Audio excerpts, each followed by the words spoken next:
Hello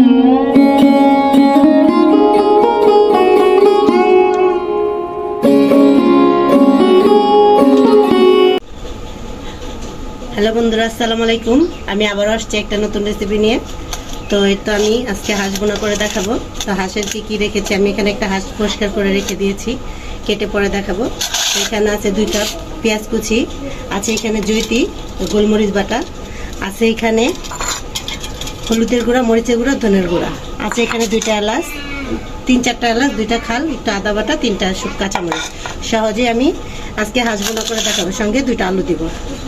এখন কেটে নিব। হাঁস আমি পরিষ্কার করেছি ভালো মতো। আপনারা যদি হাঁস পরিষ্কার করে দেখতে চান কমেন্টে জানাবেন।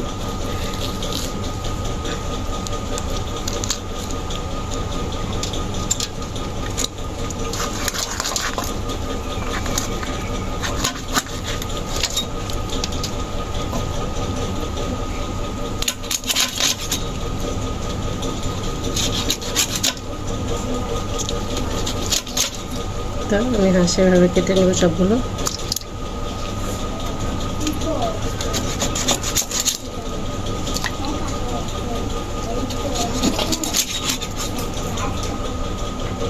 এই তো আমি কাইটা দিয়ে সুন্দর করে আনছি, ভালো করে পিস করে কাইটা দিয়ে আনছি সুন্দর করে। এখন আমি যাব চুলার পর রান্না বসাতে।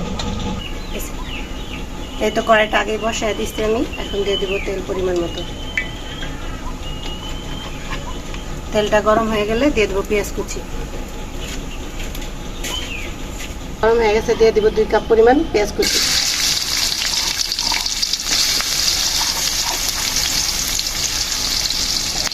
দিয়ে দেবো 2টা খাল গরম মশলা, দিয়ে দেবো 4-5টা এলাচ মুখ থেতো করে নিয়েছি। পেঁয়াজটা হালকা লাল করে ভেজে নেব।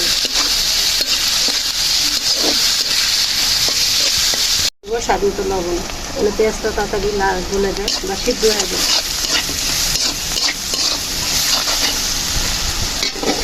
দিয়ে দেবো 2 চামচ আদা বাটা, 4 চামচের আদা বাটা ভালো করে ভেজে নেব, গন্ধ না থাকে।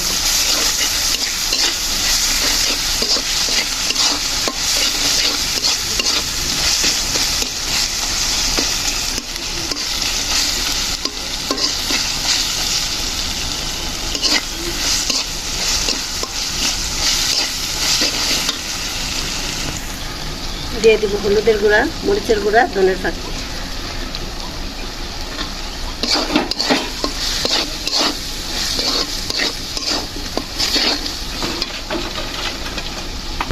মশলাটা হয়ে গেছে, জানি পুরানা যে একটু পানি দিয়ে দেবো।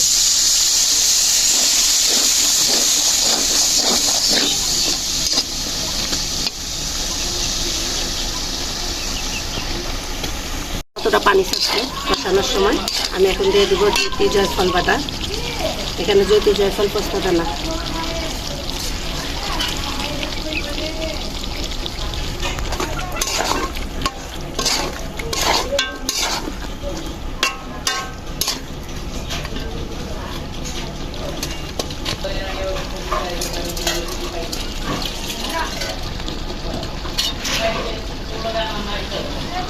পাতিলটাতে একটু পানি দিয়ে দেবো।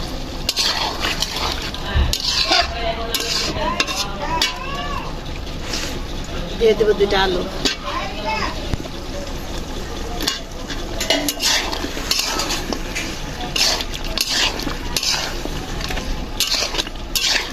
ভালো মতো কষা নেব, পানিটা দিয়ে দেবো।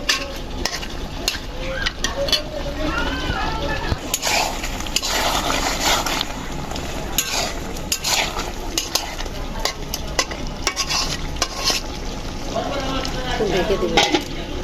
ওটা খুলে দেখাচ্ছি এখন কতটা পানি ছাড়ছে। আমি একটু পানি দিচ্ছিলাম মশলা বাটি দিয়ে।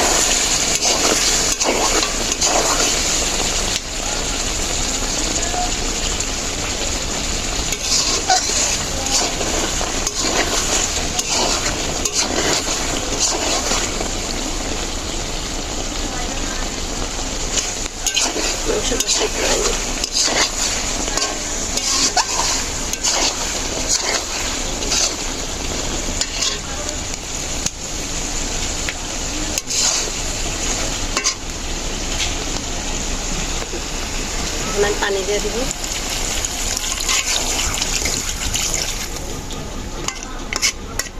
হাঁসটা ছোট ছিল, এর জন্য সিদ্ধ অলরেডি কিছুটা হয়ে গেছে, অল্প করে পানি দেবো, তার জন্য আবারও ঢেকে দেবো।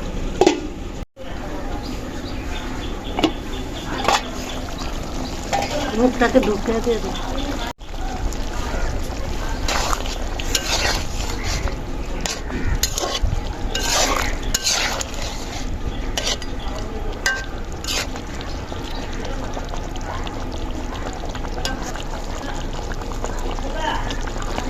এই তো বন্ধুরা, আমার হাঁস রান্না হয়ে গেছে, আশা করি আপনাদের ভালো লাগবে। তো এই যে হাঁসটা দেখেন রান্না করে নিচ্ছি। তো আপনারা সবাই যার কার ভালো, আশা করি আপনাদের রান্নাটা ভালো লাগবে। তো আপনারা সাথে থাকবেন, লাইক শেয়ার সাবস্ক্রাইব করবেন। আল্লাহ হাফিজ।